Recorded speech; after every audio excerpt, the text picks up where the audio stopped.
Happy Sunday. I'm Reverend Kathy McCall, and I'm the minister at Unity North Spiritual Center in Coon Rapids, Minnesota. Today is September 6, 2020. Welcome to our Sunday lesson. And let me begin with a couple of announcements. First of all, let me just say, whoever you are, wherever you are on your spiritual path, you're always welcome at Unity. So we're glad you've joined us today. And if you're connecting with us for the first time, our website is unitynorthmn.org. And I invite everybody to go there this week. And now we have the Good For You Days registration available for any classes, any participants, any healing sessions you would like. This was our one-day healing fair that's been transformed into a 6 or 7 day virtual experience. I'll kick it off Friday evening, 7 p.m. on September 18th with a dream class. And so you can go on and register for that. And I'll be doing a follow-up class on dreams too on Wednesdays in October. So it's one of my favorite subjects. And then I'll be doing some astrology readings as well, in addition to our other astrologer in the congregation, that's Carl Schlotterbeck. So then our big upcoming event on October 3rd is Matthew Fox, spiritual theologian, world-renowned, author of over 40 books. This is an incredible opportunity for us to host this virtual experience. And so please go online and register for him. It's a great deal, and you'll love him. He's amazing. So we'll begin with our daily word and then move to our lesson today, which is called Follow Your Bliss. The word today is world peace. Imagine a world transformed by peace and love. World peace begins within my mind and heart. Closing my eyes, I breathe deeply and envision every person bringing forth the love and peace of God. I see all the world's people surrounded by a healing light that transforms strife, anger, and division into reconciliation, peace, and unity. As I hold this vision, I see the entire world aglow with radiance. Harmony and cooperation heal the world's wounds and encourage love to flower in each person's heart. I carry this vision throughout my day. Divine love expressing as me sees oneness regardless of apparent differences. Divine wisdom and understanding illumine my thoughts, inspire my words, and guide me to act in ways that bring peace to the world. And for Matthew 5:9, blessed are the peacemakers, for they will be called children of God. A beautiful and fitting daily word. So follow your bliss. 5 Jewish men influenced the history of Western civilization. Moses said, "The law is everything." Jesus said, "Love is everything." Marx said, "Capital is everything." Freud said, "Sex is everything." Einstein said, "Everything is relative." Well, each of those individuals impacted the whole by their work, and each one had a completely different perspective, led by his own particular passion and expression of his inner light. And this theme of work and the passion and inner light that fuels it comes up this Labor Day weekend. The poet Rilke speaks of the great work. He says, "For somewhere there is an ancient enmity between our daily life and the great work. Help me in saying it to understand it. When can we be real? When does God pour the earth, the stars into us?" By expressing our light in the world, we engage in the great work. There is really only one work going on in the universe, the great work of creation itself, the work of evolution or creativity in the universe. And the essence of this work, this divine creativity, is love. Joseph Campbell, the great mythologist, coined the term following your bliss. He said there is a Kabbalistic image that occurs in many contexts, and it's the image of the wheel of fortune. Now there's the hub of the wheel, and there's the revolving rim of the wheel, the outer edge of the wheel of fortune. So you'll either be above, going down, or you'll be at the bottom, coming up. But if you're at the hub, you are in the same place all the time. And that is the heart center, the place of the marriage vow, human or divine. I take you in health or in sickness, in wealth or in poverty, going up or going down. But I take you as my center, and you are my bliss. Not the wealth that you might bring me, not the social prestige, but you. And that is following our bliss, staying centered at the hub of the wheel. And, that can be a challenge in the midst of life's troubles. We tend to move out to the rim where we're faced with various challenges. Well, as you know, the news is overwhelming lately. From COVID-19 to shootings, to fires, to flooding, to lives and homes lost, to election corruption. When we are in the midst of, or even viewing a life and death situation that shows us how vulnerable we are, how do we stay in the center? We can think, there but for the grace of God go I, and as we watch from a distance, it gives us still a vulnerable feeling, though nothing like those who are in the midst of it. But how does one stay centered when our whole life has been upended? It's easy to first get stuck on the rim with our various life issues.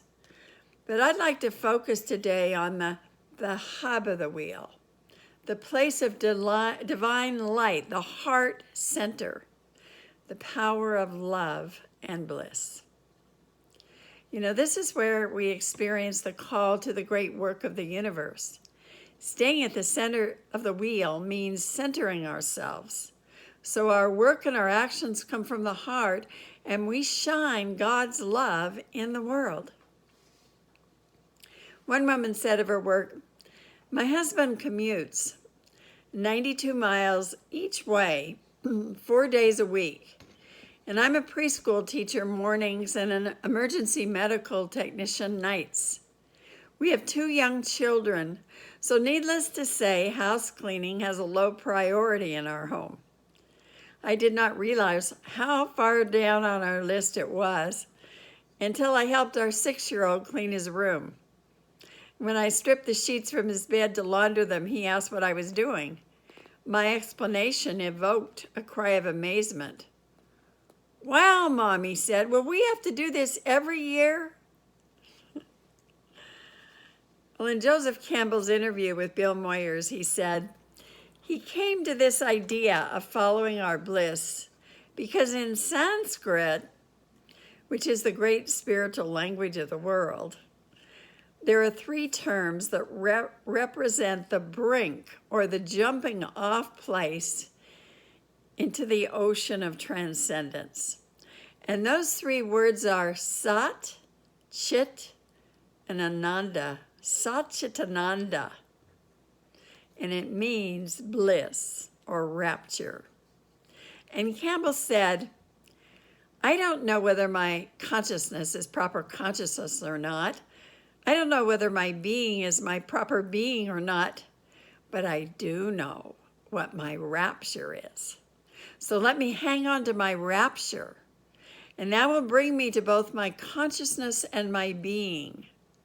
And then he went on to tell Bill Moyers he thought that it worked because he was able to find his consciousness and his being by following his bliss. And in the process, he expressed his light in the world. You know, our true labor in life then is finding our bliss and following it. And that means finding love and light at the center and letting it express through us as we become light bearers. The ancient alchemist said, we are all responsible for the great work of evolution, and we are not doing this alone. The great work was, and still is to the alchemists, about waking up, becoming conscious of self, of our oneness with God and the power of light and love, and then helping others. And that is certainly what we teach in Unity. We're all here to awaken, to become conscious of our oneness with God and one another, and to become expressions of light in the world. I like what Swami Beyondananda says. He says, the universe has us surrounded. We might as well surrender to the power of love. How true that is. Well, this entire process of following our bliss, participating in the great work of evolution, is about life calling us to greater wholeness, calling us to a greater expression of divine light. You know, we let go of the rim, the place of fear, and we move to the center of the great wheel, where we become grounded in our heart. And from this place, we listen to and follow our own inner guidance. That can be a great metaphor, a great image to envision. So the best way to do this is through a spiritual practice of prayer. Take time each day to connect with the inner Christ, the divine light within, going to your heart center and asking for guidance. And then spend time in silence listening.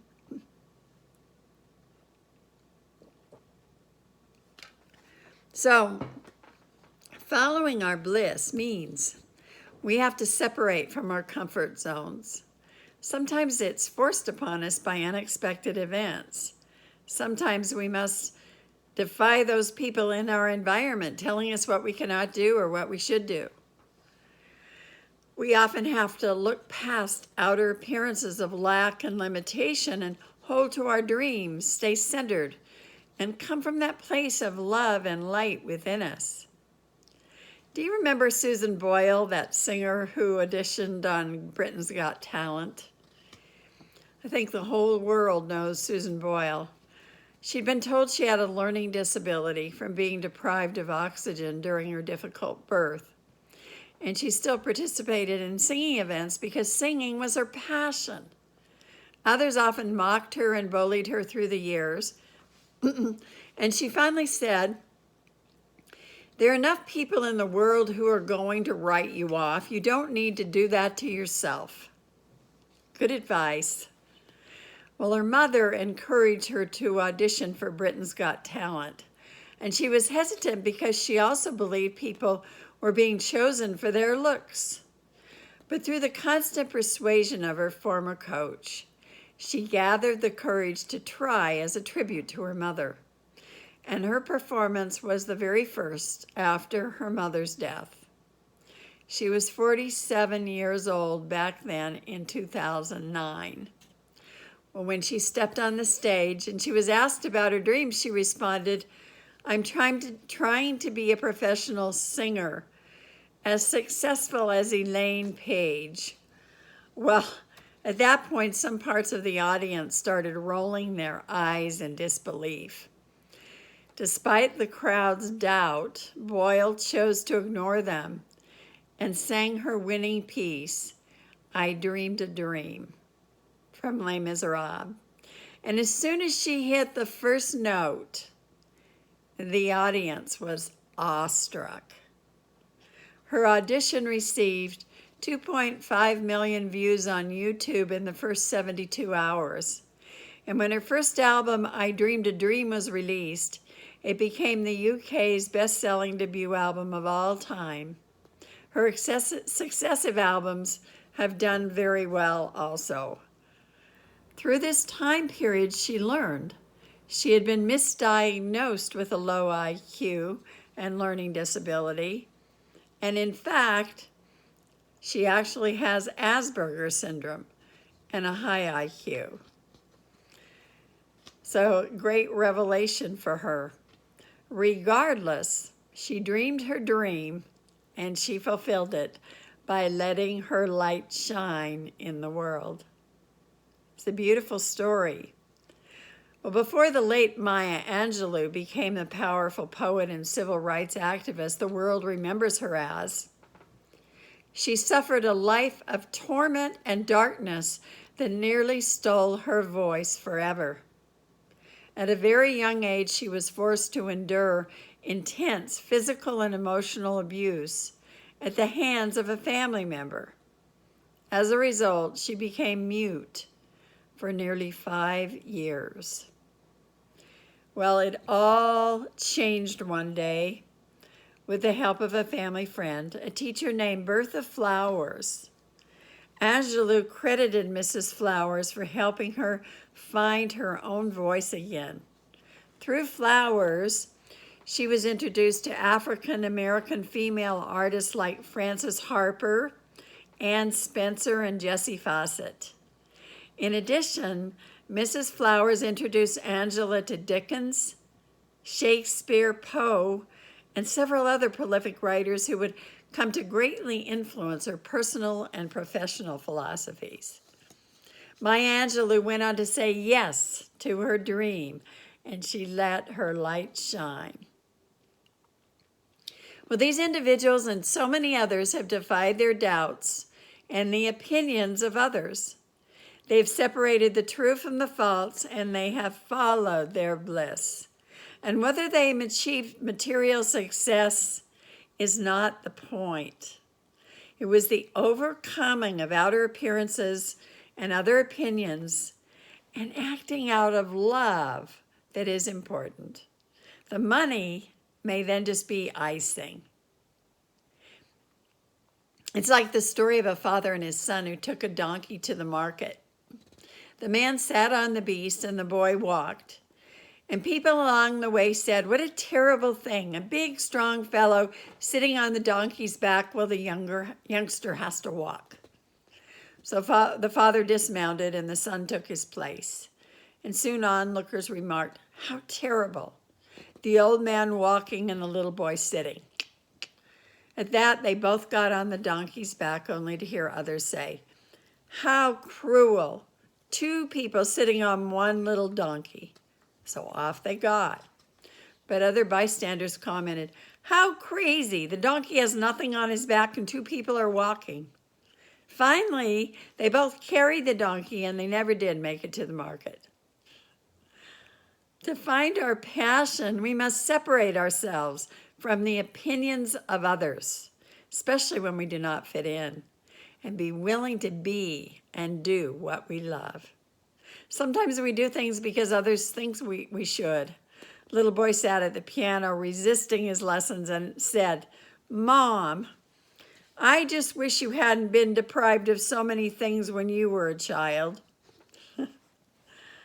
Or we must separate from the familiar and have the courage to step out, past the opinions of others, past the old ways, and become our true selves. We courageously set out on a new adventure led by what we love, led by faith, led by life itself. And we face our fears because even then, it may not be all smooth sailing. When we sign up for a class, it may be closed out. When we finally speak up, we may be told to butt out. When we start going public, we may hear other people's negative opinions. We may also struggle as comedic singer Greg Tamlin did, as described in his song called Self-Employment Made Harder by Difficult Boss. When I went into the ministry, I was elated. I was following my love, my bliss. And I love that my main passion, which is God and the spiritual quest, is an active part of my daily working life. And the things I've always loved are the ones I express the most in this work. As I said, God and the spiritual quest, teaching, writing, creativity, connecting with people, counseling, helping and empowering others, sharing knowledge, philosophizing, reading, synthesizing truth. You know, finding the path of bliss, the path of heart, was a long journey, which included some very painful times as well as very eclectic exploration of many subjects and possibilities. Above and beyond it all was the idea of love, because it is a labor of love. And I was drawn into ministry because of that which I love, and wanting to serve others, that they might be awakened and assisted in whatever way that I could help. Like any calling, there have been those refiner's fire experiences, testing my faith.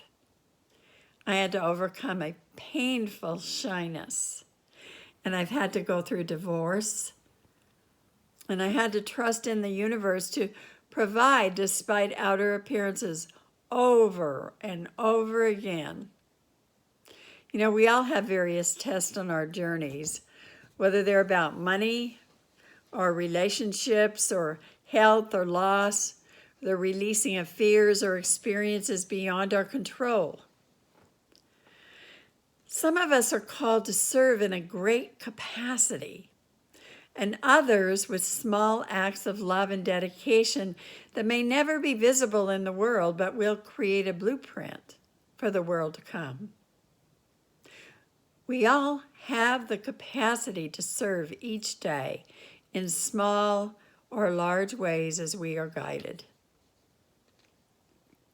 Well, the mothers of 4 priests got together, and they were discussing the work their sons did in the world and how wonderful they were. The first one said, "My son is a Monsignor, and when he enters a room, people say, 'Hello, Monsignor.'" Well, the second proud mother went on, "My son is a bishop, and when he enters a room, people say, 'Hello, Your Excellency.'" "My son is a cardinal," continued the next mother. "When he enters a room, people say, 'Hello, Your Eminence.'" The fourth mother thought for a moment. "My son is 6'10" and weighs 300 pounds, she said.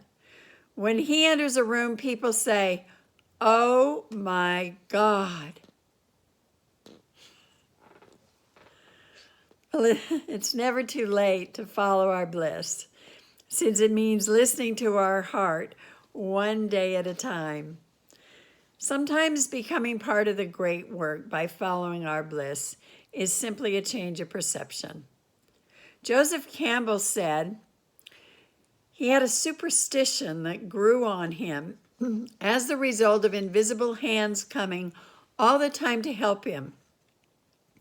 Namely, that if you do follow your bliss, you put yourself on a kind of track that has been there all the while waiting for you, and the life that you ought to be living is the one you are living. When you can see that, you begin to meet people who are in the field of your bliss, and they open the doors to you. He said, "Follow your bliss and don't be afraid, and doors will open where you didn't know they were going to be." So let us ask, what role am I to play in my family, in this community, in the country, and in the world at this time in history and in my life. And it's interesting, the word roll comes from an old French word which referred to the roll of parchment on which an actor's part was written. Everyone has a role to play in the drama of an unfolding creation story. It is also telling that the parent to the French word for roll is the Latin rota, which means wheel, the wheel of fortune, a cosmic roll. Our playing on the sacred wheel, the cosmic mandala, constitutes our work. As the Bhagavad Gita puts it, the drama is larger than we imagine. We are not solitary actors in it. Our roles are cosmic roles in a cosmic drama. Our work is a cosmic work. God is pouring the earth and the stars into us right now as we find ourselves at the center of the cosmos, bathed in divine light. We are at the center of the wheel, the center of our own heart. Let us work and love and help each other from that place. God bless you. Have a fabulous week.